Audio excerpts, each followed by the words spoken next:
havia um homem chamado Gabriel. Gabriel tinha um amigo que trabalhava junto na roça. Haviam boatos de que um milharal que ficava ali perto era assombrado. Por causa disso, quando o relógio marcava 5 horas da tarde, a peãozada já arrumava as coisas e iam embora, antes do sol se pôr. Gabriel era metido a valente e não acreditava em assombração. Certo dia ele estava trabalhando na empreitada, e o trabalho não tinha rendido muito, porque seu parceiro de trabalho não pôde ir trabalhar naquele dia. Gabriel então resolveu ficar até mais tarde, para adiantar o serviço. Quando o relógio bateu 5 horas, os demais trabalhadores foram embora. Gabriel ficou sozinho na roça. Algumas horas se passaram e escureceu, e ele então resolveu ir embora.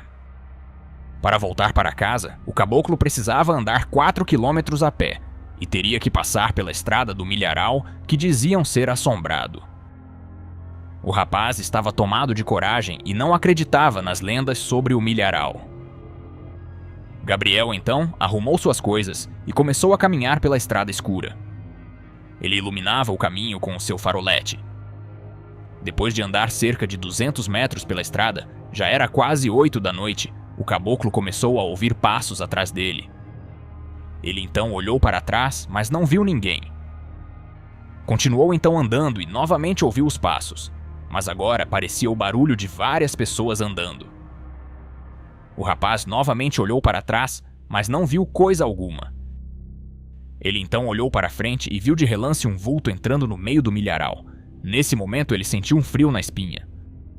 O vento começou a assoviar e a balançar as folhas dos pés de milho. Gabriel então apressou os passos. O vento parou de repente e tudo ficou em silêncio. O rapaz então respirou fundo e continuou a caminhar. Alguns minutos depois ele ouviu um barulho vindo do milharal. Ele escutou foices e facões cortando os milhos. O barulho foi se aproximando dele, e ele, que não era bobo, começou a correr.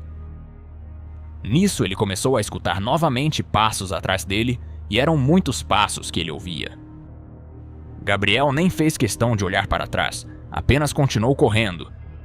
Ele estava correndo e de repente parou, pois viu um homem estranho em sua frente, porém um pouco distante. O sujeito estava parado na estrada, de pé, com roupa maltrapilha, cheio de hematomas pelo corpo, com um pano cobrindo o rosto e estava sem as mãos. Com coragem, Gabriel tentou falar com ele, mas o homem não respondeu nada e veio em sua direção. Nesse momento, surgiu do meio do milharal 4 homens com foices e facões. Eles usavam chapéus enormes que escondiam seus rostos. Eles estavam vindo na direção de Gabriel. O caboclo pensou em voltar para trás, mas começou a escutar um barulho horrível, como se fosse uma multidão de pés descalços vindo. Vozes também estavam sendo ouvidas, pedidos de ajuda e choro. Ele então entrou no milharal e correu o mais rápido que pôde, deixando suas coisas caírem pelo caminho. Enquanto corria, ele ouvia muitas vozes e via os pés de milho se mexendo como se tivesse muita gente no meio do milharal. Depois de correr muito, Gabriel encontrou uma cerca e a atravessou, depois correu mais um pouco, agora por um pasto. Ele chegou em um lugar e olhou para a plantação de milho. Ele viu crianças cheias de luz pedindo ajuda. Viu também mulheres e homens desfigurados e maltratados. Essas pessoas tinham uma certa luz ao seu redor, como se fossem almas. Essas almas estavam correndo, e aqueles homens com facões e foices, que ele tinha visto antes, estavam correndo atrás dessas almas. Esses perseguidores estavam envolvidos por uma sombra, como se fossem espíritos do mal. Antes que aquela perseguição terminasse, Gabriel saiu dali. Ele andou por mais um tempo e chegou na casa de um amigo. O caboclo contou para o amigo tudo o que lhe havia acontecido. Esse amigo disse que realmente esse milharal era assombrado, e em tempos antigos havia ali uma plantação de cana, onde muitos trabalhadores eram explorados, torturados e muitos foram mortos pelos patrões. Até mesmo as crianças, que eram filhos desses empregados, eram maltratadas. Quem fazia esse trabalho sujo eram os capatazes da fazenda. Diz a lenda que por causa de tudo isso, esse local, que hoje se encontra o milharal, se tornou assombrado.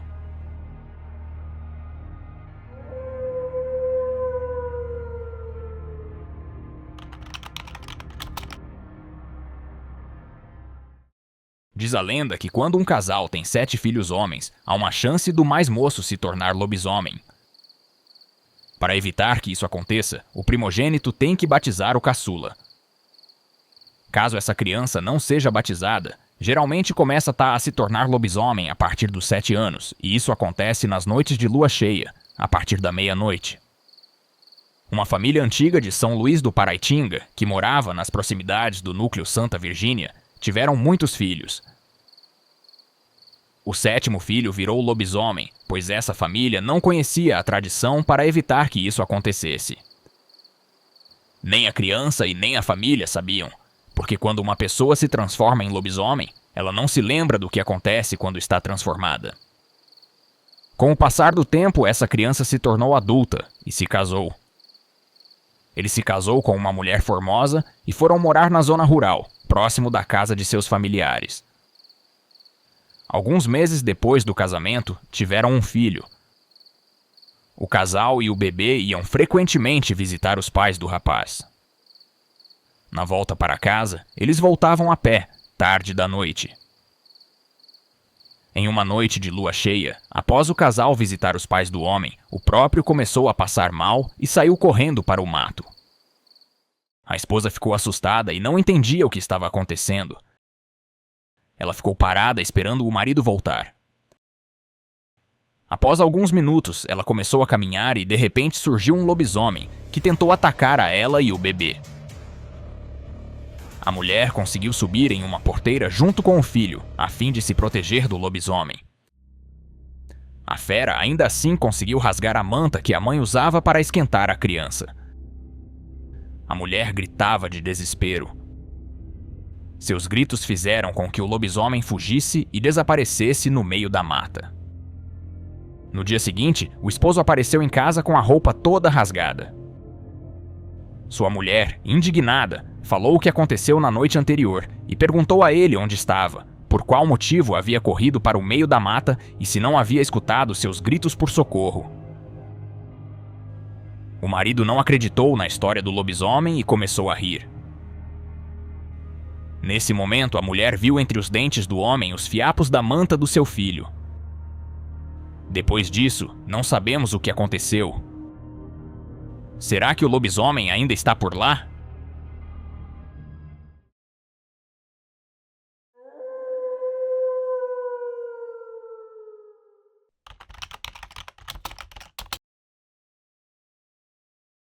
Seu Pedro era caminhoneiro, desses que conhecem cada curva de estrada de terra. Numa noite de lua cheia, voltava da feira com o caminhão carregado de milho.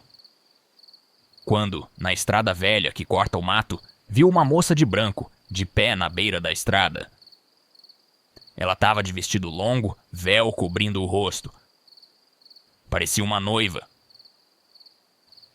Ele parou o caminhão, baixou o vidro. "Tá tudo bem, moça?" Ela só apontou para frente, para dentro da mata.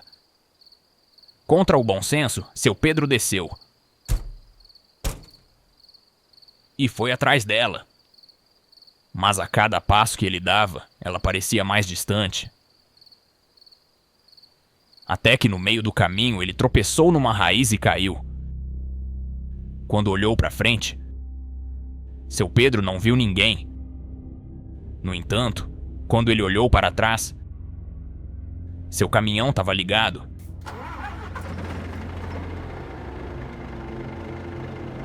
E ele mesmo estava lá dentro, sentado no banco do motorista, com os olhos esbugalhados, sem piscar.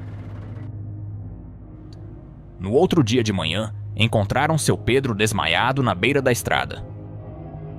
E o caminhão, misteriosamente trancado por dentro. E o mais estranho, no banco do carona havia um buquê de flores fresquinhas. Aterrorizante, não é mesmo? Pessoal, muito obrigado por assistir até aqui. Se você gosta deste tipo de conteúdo, se inscreva no nosso canal, deixa o seu like e compartilha. Nos ajude com o crescimento deste canal. Vamos procurar trazer os melhores causos da roça para vocês. Um forte abraço, até o próximo vídeo.